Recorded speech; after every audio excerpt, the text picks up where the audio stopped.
우리는 지난 주일에 실패는 누구나 하는 것이고 그 실패에는 원인이 있다는 말씀을 함께 나누었습니다. 선지자도 실패하더라고요. 이스라엘의 지도자도 실패합니다. 예수님의 제자도 실패합니다. 아니, 왕도 실패하더라고요. 그것을 보니 실패는 누구나가 다 겪는 일입니다. 그러므로 중요한 것은 실패한 다음에 그 실패를 딛고 일어나느냐 일어나지 않느냐의 문제입니다. 실패 자체가 잘못되었거나 실패 자체가 완전히 끝인 것이 아니라 실패 다음에 그 실패를 딛고 일어날 수 있느냐 아니면 딛고 일어나지 않느냐, 그것이 중요한 것입니다. 실패를 잘 딛고 일어난 사람은 나중을 보면 더 큰 성공을 거둡니다. 그럼에도 불구하고 우리는 실패라는 것을 싫어합니다. 특히 이 대한민국에서 실패라는 단어는 참 좋지 않은 단어처럼 여겨집니다. 왜 그럴까를 살펴봤더니요, 다른 나라도 그러하겠지만 특히 우리나라가 뭐만 좋아합니까? 1등만 좋아합니다. 성공만 좋아합니다. 그래서 그런 말도 있잖아요. 1등만 좋아하는 이 어떤 세상, 이런 말도 있듯이 1등만 좋아하는 거예요. 실패의 길을 걷고 있는 사람들, 또는 1등이 아니더라도 최선을 다해서 2등, 3등, 아니 등수에는 들지 못하더라도 열심히 살아가는 사람들은 별로 인정 못 받는 것이 우리나라인 것 같아요. 그래서 사람들은 대한민국 안에서는 실패하는 것도 때로는 죄가 된다라고 말할 정도로 이 사회가 그러한 것 같습니다. 그러나 우리는 분명히 기억해야 합니다. 실패는 뭐예요? 성공의 어머니이고, 실패는 뭐예요? 그 실패가 모여서 결국은 성공이 됩니다. 우리가 잘 알고 있는 발명왕 에디슨, 그가 특허낸 것이 총 1093개라고 합니다. 그런데 그 중에서 우리가 제일 잘 알고 있는 게 뭐예요? 전구, 그죠? 그런데 이 전구를 발명하기 위해서만도 10,000번이 넘는 실패를 했답니다. 그러니까 10,000번이 넘는 실패가 모여 에디슨의 전구가 발명이 되었다는 거예요. 또한 우리가 잘 알고 있는 미국의 제16대 대통령 링컨, 그는 어릴 때부터 가난한 집안에서 태어났고 공부를 하다가 정치를 하고자 하는 마음을 먹고 난 이후 그는 계속해서 낙방만 했답니다. 낙선만 했답니다. 정치에 나아가서 아주 작은 직책에서부터 선거에 나아가자마자 낙선 계속 낙선만 했답니다.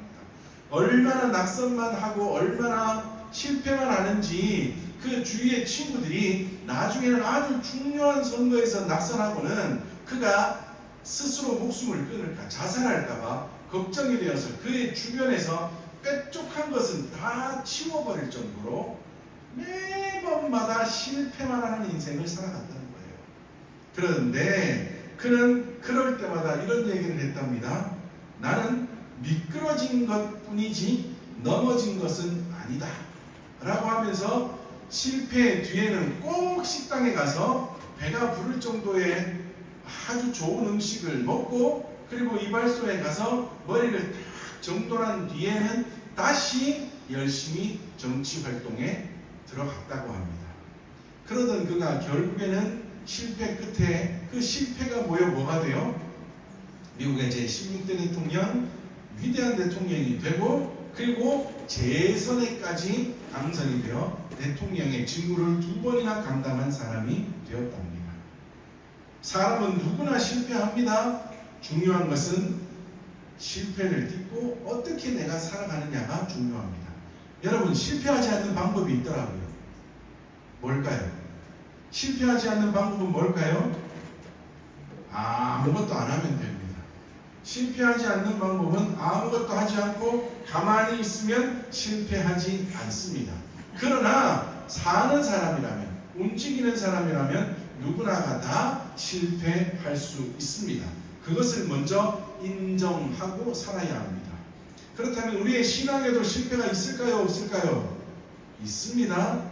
가만히 생각해 보면 우리는 하루에도 몇 번이나 신앙의 실패를 거듭하며 살아가고 있지 않습니까? 이 순간에는 은혜롭게 살아가다가도 저 순간에는 돌이켜보면 죄 가운데 빠져있는, 계속해서 거듭하고 있는 우리의 실패의 모습, 신앙에도 실패가 있다는 것을 우리 스스로도 잘 증명하며 살아가고 있지 않습니까? 신앙도 마찬가지입니다. 중요한 것은 그 실패를 딛고 우리가 어떻게 살아가느냐, 실패를 딛고 어떻게 일어나느냐, 그것이 참으로 중요한 것입니다. 우리가 지난주에 살펴봤던 사람들이 어떻게 실패했는가를 다시 한번 간단하게 본다면, 첫 번째 사람은 누구였죠? 요나였습니다. 요나. 하나님의 뜻이 아닌 나의 기준대로, 나의 잣대로 결정하여 니느웨로 가지 않고 다시스로 도망하여 결국에는 실패하는 인생이 되고 말았던 요나. 하나님의 뜻을 저버렸던 요나가 첫 번째 실패한 인생이었습니다. 그리고 두 번째, 우리가 잘 알고 있는 엘리야 선지자. 그는 850대 1의 싸움에서 승리하고 난 다음 하나님의 도우심으로 완벽한 승리를 거두고, 그리고 하나님의 은혜 가운데에 충만한 기쁨을 누리며 살아가는 자도 뭐는 올 수 있어요.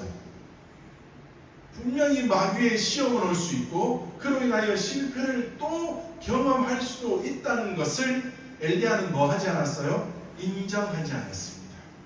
아니, 어떻게 내가 승리한 사람인데, 내가 하나님의 은혜 가운데 살아가는 사람인데 어떻게 이 일이 있은 지 얼마 되지도 않았는데 또 이렇게 이세벨로부터 죽임을 당할 위협을 받을 수 있을까? 어떻게 나한테 이런 일이 일어날 수 있어? 나는 분명히 은혜를 누렸던 사람이고 나는 승리를 누렸던 사람인데 라고 하면서 은혜 뒤에 곧 또 찾아올 수 있는 마귀의 시험이나 실패의 경험을 엘리야는 인정하지 못하여 그만 모든 것을 내려놓는 실패한 인생으로 떨어지고 말았다는 겁니다. 세 번째 사람은 누구예요? 모세. 모세는 어떻게 보면 굉장히 나 잘난 맛에 살았던 사람인 것 같습니다. 그는 분명히 이스라엘의 사람이지만 애국 공주의 아들이 되는, 양자로 들어가는, 그래서 이스라엘 사람이기도 하면서도 애국의 왕자이기도 한, 그러니 세상에 무서울 게 뭐가 있었겠습니까? 그러니 동족을 괴롭히는 사람, 애국 사람을 말리다가 그만 그를 쳐 죽이게 되는 그런 일까지 또 저지른 다음, 여러분, 만약에 모세가 애국 사람을 쳐 죽인 다음 그 직후에 내가 이러한 일로 인하여서 어떤 사람을 괴롭히는 사람을 말리려고 하다 보니 그 사람을 죽였습니다 라고 솔직하게 얘기했다면, 제 생각에는 애굽의 왕자니, 물론 공주의 양아들이기는 하지만 왕자니 어느 정도는 용서받지 않았을까 하는 생각을 가지기도 합니다. 그런데 그는 그것을 덮어버리고, 그리고 나서도 나중에 동족끼리 싸우는 것을 또 자신의 마음대로 말리려고 달려드는, 그러니 아마도 너무 내가 최고라는, 내가 잘났다는 생각에 살아가는 모세가 아니었을까라고 생각합니다. 그랬던 그가 결국에는 살인이 들통나버리는 것으로 인하여서 내가 잘났던 모든 것들이 다 땅에 떨어져 버리고 그냥 광야로 도망하여 도망자 신세로 40년이나 살아야 하는 실패하는 인생이 되고 말았다는 것을 우리가 또한 지난주에 살펴보았습니다. 또한 그 다음 네 번째 사람은 우리가 살펴보았던 것이 다윗 왕입니다. 다윗 왕의 실패 또한 어떻게 보면 엘리야와도 비슷하지 않을까 생각합니다. 그는 어릴 때부터 하나님만 생각하던 사람이라고 했죠. 머릿속에는 오직 하나님만 가득해 있었던 사람. 어떻게 하면 하나님을 기쁘시게 할까? 어떻게 하면 내가 하나님께 기쁨이 되는 사람이 될까만 생각했던 다윗이라고요. 그랬던 그가 왕이 되어서도 그렇게 왕의 직무를 잘 감당하던 그가 어느 날 우리아의 아내 밧세바를 범하는 죄를 저지르게 되고 그 죄 이후에 우리아까지도 죽음에 내모는 살인교사죄까지, 성범죄를 넘어 살인교사죄까지 저지르는 아주 무서운 인생이 되어 실패의 쓴맛을 경험하게 되었다 말씀드렸습니다. 또한 다윗도 너무나 잘난 것처럼 내가 잘났다는 생각과 그리고 내가 늘 하나님을 생각하고 하나님을 기쁘시게 하는 사람이지만, 다시 말하면 엘리야처럼 늘 은혜 속에 살아가는 사람이지만 그 가운데에도 분명히 시험이 오고 그 가운데도 분명히 유혹이 올 수 있다는 것, 또한 다윗은 그것을 인정하지 않았을 뿐 아니라 모세처럼 내가 너무나 잘나서 내가 하는 모든 것은 다 옳다라는 생각에 그만 실패로 들어가지 않았을까 또 생각해 볼 수 있습니다. 마지막으로 우리가 살펴봤던 사람은 예수님의 제자였던 스타였던 베드로입니다. 그 역시 스타가 되었을 그때에도 예수님께서 그렇지만 너는 오늘 밤 나를 3번 부인할 것이다 라고 예수님께서 예언까지 해주셨음에도 불구하고 그것을 인정하지 않고, 아니에요, 나는 스타예요, 나는 예수님과 함께 살아가는 사람, 나는 늘 은혜 속에 있는 사람이에요 라고 하며 예수님의 말씀마저도 인정하지 않다가 작은 계집종의 고발로 인하여서 진짜로 예수님을 3번이나 부인하는, 그리고 그로 인하여서 완전히 실패의 나락으로 떨어져 버리는 아주 나약한 베드로가 되고 말았다는 것을 우리가 살펴보았습니다. 자, 이처럼 예수님의 제자도 왕도 이스라엘의 지도자도 선지자도 모두 다 실패를 경험하고 살아갑니다. 중요한 것은 뭐라고요? 실패 그 자체가 나쁜 것이 아니라 어떻게 하면 실패를 딛고 일어나느냐, 그것이 중요한 것입니다. 그런데 우리는 늘 실패할 때마다 이런 생각을 합니다. 오늘은 우리에게는 희망이 없다라는 생각을 해요. 이것과 비슷해요. 하늘에 구름이 끼고 비가 오면 우리는 뭐라고 이야기합니까? 뭐라고 합니까? 비가 와요. 구름이 끼어 있어요. 그러면 우리는 뭐라 그래요? 오늘은 해가 뭐라 그래요? 없네 라고 이야기합니다. 이 해가 있어요, 없어요? 있습니다. 구름에 가려져 있을 뿐이지 구름 위에는 해는 여전히 밝고 뜨겁게 비춰지고 있다고요. 그러나 우리가 볼 때는 구름이 가려져 있을 뿐인데 우리는 말하기를 뭐라고 해요? 오늘 해가 없네 라고 이야기합니다. 비가 그치고 구름이 거치고 나면 어떻게 됩니까? 이전보다 더 찬란한, 왜냐하면 비로 인하여서 먼지가 씻겨졌기에 더 밝고 찬란한 해가 우리에게 비춰짐에도 불구하고 구름이 끼어 있을 때에는 우리는 해가 없네 라고 이야기합니다. 우리의 인생에도 마찬가지, 우리 신앙에도 마찬가지더라고요. 우리의 신앙에, 우리의 인생에 실패라는 구름이 우리 사이를 가로막고 있으면 우리는 뭐라고 이야기합니까? 하나님이 없네 라고 이야기합니다. 하나님이 없네? 하나님이 우리에게 은혜를 베푸시지 않네? 하나님이 우리를 돌보시지 않네? 라고 생각합니다. 그래서 우리는 그 실패로 인하여 절망 가운데 빠져 살아갑니다. 우리가 실패하고 죄 가운데 있어서 마치 구름이 끼고 천둥 번개가 치며 폭풍우가 몰아치는 인생과 같다 할지라도 그 모든 순간이 지나고 나면 태양이 비치듯이 하나님의 은혜가, 하나님의 돌보심이, 하나님의 놀라우신 사랑하심이 우리 가운데 비칠 것인데도 우리는 실패라는 구름이 우리 사이를 가로막을 때마다 하나님이 없다라고 이야기합니다. 우리가 생각해야 될 것은 하나님이 없는 것이 아니라 그 실패의 순간에 잠시 하나님과 우리 사이는 가로막혀 있을 뿐이라는 겁니다. 그리고 그 실패를 하나님이 걷어내시고 하나님이 우리에게 찾아와 주신다는 것. 그러니까 다시 말하면 여러분, 우리가 실패할 때, 물론 우리가 다음 주쯤에 다시 계속해서 살피겠지만, 우리가 실패할 때에, 우리가 낙심할 때에, 우리가 고난 가운데 있을 때 우리도 해야 될 일이 분명히 있기는 하지만 그 실패를 걷어내시는 분, 그 낙심 가운데 우리를 일으키시는 분, 그 고난 가운데서 우리를 새롭게 하시는 분은 누굴까요? 하나님이십니다. 하나님이 그 일을 하십니다. 하늘에 구름도, 비가 오는 날 구름도 끼어있는 그것을, 구름을 걷어가시고 해를 다시 비치게 하시는 분이 누구예요?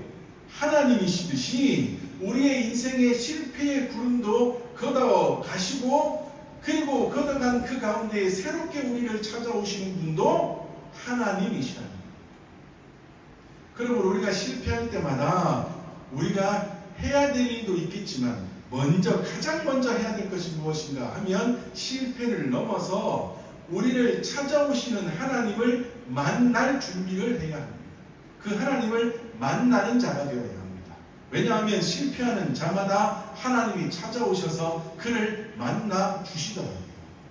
첫 번째, 요나. 니느웨로 가지 않고 다시스로 도망하려 하여 하나님의 뜻을 저버리고 실패했던 그에게 하나님은 다시 한번 기회를 주십니다. 우리가 오늘 읽었던 요나서 3장 1절 2절 말씀에 두 번째 요나에게 말씀하여 이르시되 라고 말씀합니다. 그러면서 니느웨로 가서 말씀을 전하라 말씀합니다. 그는 분명히 무너진 선지자였습니다. 하나님의 말씀을 어긴 선지자였습니다. 하나님의 말씀을 어긴 선지자라면 당연히 버림받아야죠. 선지자인데, 선지자는 뭐 하는 사람이에요? 하나님의 말씀을 전하는 자, 하나님의 일을 감당하는 사람입니다. 하나님의 뜻이라면 무조건 순종하고 달려가야 하는 선지자. 더군다나 구약시대의 선지자라고 하면 하나님의 말씀이 그냥 완전히 100% 버린데, 어찌 그러한 선지자가 하나님의 말씀을 어긴 것뿐 아니라 도망까지 했을까요? 분명히 이 요나는 하나님께로부터 버림을 받는 것이 맞는 정당한 일입니다. 그런데 하나님은 요나를 버리시지 않아요. 버리시지 않고 어떻게 했어요? 다시 한번 찾아오셔서 그에게 기회를 주십니다. 물론 요나서 앞에 쭉 읽어보면 그가 요동치는 파도에 배가 흔들려 그 요나를 바다에 던짐으로 큰 물고기가 요나를 삼키고, 요나가 큰 물고기 뱃속에서 사흘 밤낮을 하나님께 기도함으로 하나님께서 그에게 다시 한번 기회를 주시는 것이고, 그 물고기 뱃속에서 기도한 것이 진짜 하나님 앞에서 베개였는지 아니면 살려고 그냥 순간적으로만 하는 기도였는지, 그에 대해서는 많은 성경학자들의 의견이 분분하기는 하지만, 여하튼 그는 물고기 뱃속에서 하나님께 간절히 기도함으로 하나님은 다시 한번 그에게 찾아오셔서 그에게 두 번째 기회를 주셨다는 거예요. 원래는 뭐 해야 되는 사람이요? 버림받아야 할 사람에게 하나님은 찾아오셔서 그에게 다시 한번 기회를 주셨습니다. 그리고 그 기회를 통하여서 요나는 니느웨로 달려가 말씀을 전하기 시작했습니다. 얼마나 열심히 말씀을 전했는지요. 어떤 일이 벌어졌냐 하면, 그 나라에는 아마도 며칠이나 걸려야지만 그 온 성을 다 돌아보며 말씀을 전할 수 있는 그러한 큰 성읍이었음에도 불구하고 그가 하루 만에 말씀을 전하기 시작한 하루 만에 어떤 일이 벌어졌습니까? 왕과 왕의 명령으로 모든 백성뿐 아니라 동물들까지도 금식하며 하나님 앞에 엎드리는 놀라운 일이 벌어졌다. 누구의 전함으로? 요나의 전함. 누구의 말씀을요? 하나님의 말씀을. 하나님의 말씀을 버렸던, 아니 하나님조차 버렸던 요나에게 하나님은 다시 한번 찾아오셔서 말씀을 주시고 기회를 주시고 힘을 주셨더니, 그가 전하는 말씀으로 그 큰 성읍인 니느웨가 하루 만에 완전히 뒤집히고 하나님께로 돌아오는 놀라운 역사가 일어나게 되었다. 이 일을 누가 했다고요? 요나가 했다고요. 물론 하나님이 함께 하심을 했지만 요나가 했다고요. 하나님이 요나에게 함께 하셨습니다. 얼마 전까지만 해도 요나는 어떤 사람이었다고요? 실패한 인생이었다. 그런 그에게 찾아오셔서 다시 한번 기회를 주시고 힘을 주셨더니 그 놀라운 일이 벌어지게 됩니다. 물론 요나는 또 끝에 가면 니느웨가 회개하고 돌이키는 것이 못마땅해서 저 언덕에 올라가가지고 그래 니느웨 잘 되나 안 되나 보자 하면서 이를 바득바득 가는 또다시 실패의 자리로 돌아가 버리고 말았지만, 지금 이렇게 니느웨에게 말씀을 전하는 이 순간에는 하나님은 분명히 요나에게 찾아오셔서 새 힘을 주시고 그를 붙들어 주심으로 그가 전하는 말씀에 능력이 있어 니느웨가 새롭게 되는 놀라운 은혜가 임하게 되었던 겁니다. 두 번째도 마찬가지입니다. 우리가 살펴보았던 엘리야라는 사람, 아니 850대 1에서 승리를 거두었는데 어떻게 금방 이세벨이라고 하는 사람이 자기를 죽이겠다는 그러한 명령을 내리고 그 소문이 자기의 귀에 들려지게 되는지. 아니 금방 이긴 사람인데, 금방 승리했던 사람인데, 금방 지금도 하나님의 은혜 가운데 충만해 있는데 어떻게 나에게 이런 위기가 찾아와 하면서 그는 낙심하게 되고 실패한 인생이 되어서 그만 저 광야로 들어가 로뎀나무 아래에서 죽기를 기다리는 사람이 되고 말았습니다. 그런데 그에게 하나님께서 찾아오십니다. 열왕기상 19장 5절 말씀에 로뎀나무 아래에 누워 자더니 천사가 그를 어루만지며 라고 말씀하고 있습니다. 이 말씀을 직역하면 이렇게 된답니다. 그런데 보라, 천사가 그를 만지고 있다. 자, 여기서 말하는 그런데는 뭘까요? 승리 이후에 마귀의 유혹이 분명히 올 수 있고, 승리했다고 하더라도 그 이후에도 또 한 번의 어려움이 올 수 있다는 것을 모른 채 이세벨에 죽이겠다고 하는 소문에 낙심되어져 버린, 그래서 로뎀나무 아래에서 죽기를 각오하며 하나님 차라리 나를 죽여주세요 하면서 로뎀나무 아래에 누워있는 그러한 나약한 엘리야가 되고 말았는데, 그런데 낙심했는데 실패했는데 완전히 땅에 떨어져 버렸는데 완전히 저 땅 밑으로 꺼져버린 인생처럼 되어버리고 말았는데, 그런데 봐라, 천사가 지금 그를 만지고 있다라고 말씀합니다. 다시 말하면 천사가 그를 만지며 힘을 주고 있다라고 말씀합니다. 하나님은 실패한 인생을 포기하지 않으신다. 새롭게 하신다. 봐라, 하나님이 지금도 엘리야를 찾아오셔서 일하신다라는 것을 이 짧은 한 구절을 통해서 우리에게 보여주신다는 겁니다.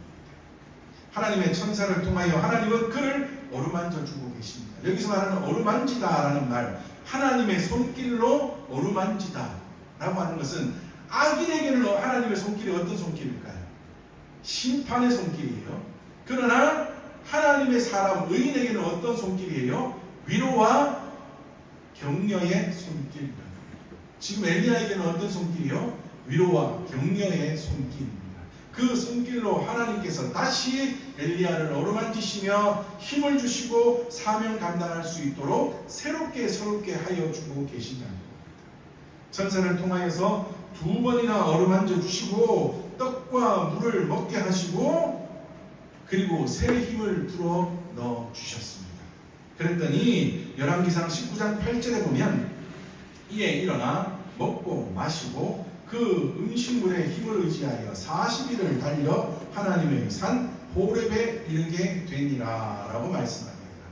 물론 여기서 또한 40일이라고 하는 것이 원래로 하고 하면 그가 있던 그 자리에서 호렙산까지는 열 10일이면 충분히 갈 거리인데 40일이 걸렸다. 이 말은 그가 40일 동안 금식하며 그 호렙산으로 나아갔다라고 해석하는 분들도 있습니다. 그러나 또한 어떤 분들은 아니다, 열심히 달려갔다는 것을 표현하는 것이다 라고 합니다. 여하튼 이 해석이 맞든 저 해석이 맞든 얼마 전까지만 해도 뭐 하던 사람이요? 죽기를 각오하던 사람, 나는 실패한 인생입니다, 나는 끝입니다, 나는 희망이 없습니다 하고 누워있던 그가 지금은 뭐 하는 사람이라고요? 열심히 하나님의 산 호렙으로 달려가는 사람이 되었다는 것. 무엇으로 인하여서요? 찾아오시는 하나님의 손길로 인하여서, 새롭게 하시는 하나님의 손길로 인하여서. 혹시 우리도 어려운 가운데 있습니까? 낙심 가운데 있습니까? 실패 가운데 있습니까?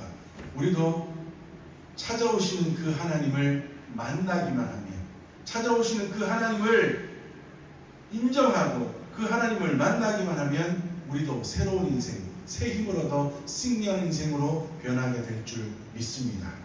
우리가 다음 주부터는 우리 몇 사람도 함께 살펴보고, 그리고 그 다음에 우리가 해야 될 일들은 무엇인지 계속해서 함께 말씀을 살펴보도록 하겠습니다. 우리가 한 주간 동안 나의 인생에도 찾아오시는가, 하나님은 나도 만나주시는가, 엘리야에게, 요나에게 함께 하심으로 그들을 새롭게 하시고 그들을 강하게 하셨던 그 하나님이 나의 인생에도 찾아오시는지, 그 하나님을 만나기를 소망하며 한 주간 동안 그 하나님 나에게 찾아오셔서 나도 새롭게 하시고 나도 강하게 하여 주시옵소서 하나님 앞에 간절히 기도하며 한 주간을 보내어 우리도 요나처럼, 우리도 엘리야처럼, 아니 우리도 살펴볼 모세처럼, 다윗처럼 이 많은 위대한 성경의 인물들처럼 찾아오시는 그 하나님의 손길로 인하여 새롭게 되고 힘을 얻어 날마다 우리도 승리하는 삶을 살아갈 수 있는 저와 우리 모든 믿음의 식구들 되시기를 주님의 이름으로 축복합니다.